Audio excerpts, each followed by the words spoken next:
Bienvenue pour cette nouvelle vidéo. Nous allons parler du jumeau perdu, mais d'une petite manière différente, un tout petit peu différemment de ce que vous avez l'habitude d'entendre. En fait, quand les gens viennent me voir avec l'information qu'ils ont un jumeau perdu, je constate qu'ils le personnifient énormément. C'est-à-dire, ils lui donnent parfois un nom.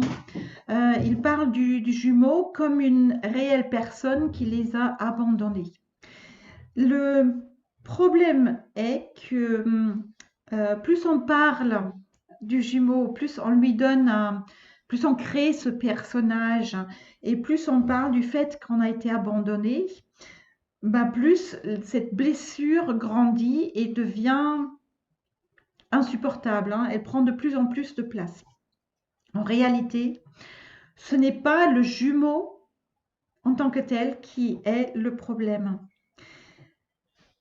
Imagine que ta personnalité est un mobile, hein, composé de différentes parts de personnalité. Et parmi ces parts de personnalité, il y en a qui sont censées t'accompagner, te soutenir, te combler. Euh, Ils sont un peu tes guides, hein, c'est un petit peu comparable. Et lorsqu'on est séparé de ces parts de personnalité, peut-être suite à la blessure de l'abandon par le jumeau, c'est là que ce vide est créé, hein. Le vide ne vient pas du jumeau, mais il vient du fait qu'on est séparé de ces parts de personnalité qui sont censées nous accompagner ici dans cette vie-là. Parce qu'on n'est pas fait pour traverser la vie tout seul. On est fait pour être accompagné parce que tout seul, on n'a absolument pas la vue d'ensemble dont on a besoin pour bien traverser la vie et pour la maîtriser. Et lorsqu'on est séparé de ces parts de personnalité, le jumeau, justement, il prend cette place. Et comme il nous a abandonnés au départ, il y a la blessure, et après, il reste présent dans cet espace énergétique, libéré parce qu'on est justement coupé de nos parts de personnalité intérieure. Et c'est là que comment dire, tout bascule en fait. Parce qu'il ne peut pas remplacer les parts de personnalité censées nous guider, parce que ce n'est pas son rôle. Il ne peut pas prendre son propre chemin, enfin faire son propre chemin parce qu'il est présent ici et il ne peut pas te lâcher parce que enfin, vous êtes liés par l'amour et donc son besoin et son souhait le plus profond est de faire en sorte à ce que toi, tu ne sois pas tout seul, que tu sois accompagné, que tu sois soutenu, que tu sois en sécurité. Et donc, en fait, lui, il est débordé par cette tâche-là. Et toi, en même temps, bah, ce vide est là, créé par ce manque de lien avec tes parts de personnalité. En même temps, tu es encombré presque par la présence du jumeau qui n'est pas à sa place. Tu comprends, euh, c'est tout un désordre en fait qui est présent à l'intérieur de toi. Donc toi, tu ne peux pas mener ta vie comme tu le souhaiterais. Euh, la blessure, elle est là, elle est de plus en plus présente.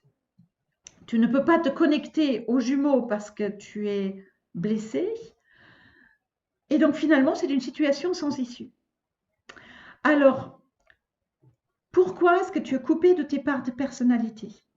Euh, c'est vrai qu'au départ, il y a la séparation de ton jumeau, enfin l'abandon par ton jumeau, qui en réalité n'est pas un abandon, mais bon, voilà, ce sera un autre sujet.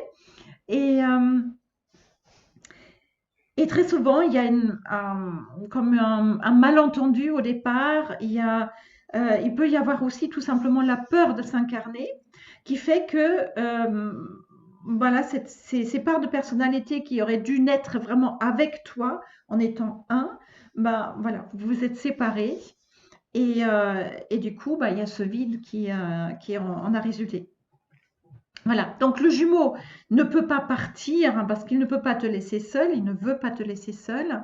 Et là, c'est la grande difficulté quand on fait certaines formes enfin certaines démarches en fait pour clarifier la relation avec le jumeau, très souvent on essaye enfin on le fait partir tout simplement, mais ça ne fait ça ne fait que grandir ce vide qui est à l'intérieur parce qu'on ne te connecte pas à tes parts de personnalité, parce qu'on ne comble pas ce vide.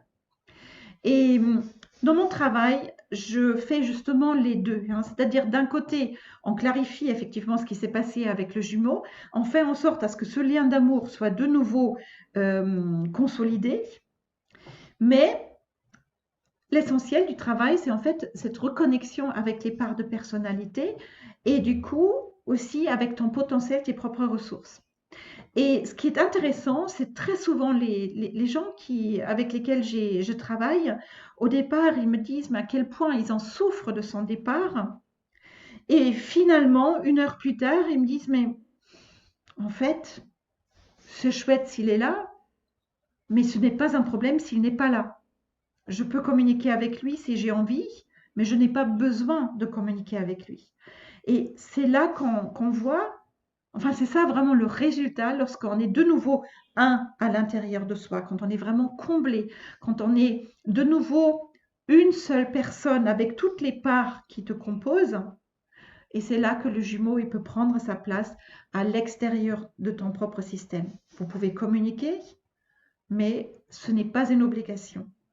C'est un cadeau qu'il soit là, mais ce n'est pas une nécessité.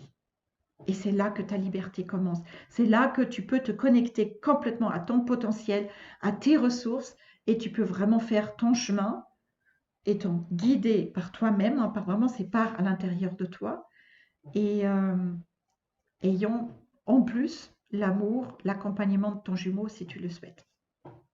Voilà. Donc ça, c'était le sujet d'aujourd'hui. On se revoit avec plaisir dans une autre vidéo. Plein de belles choses à toi.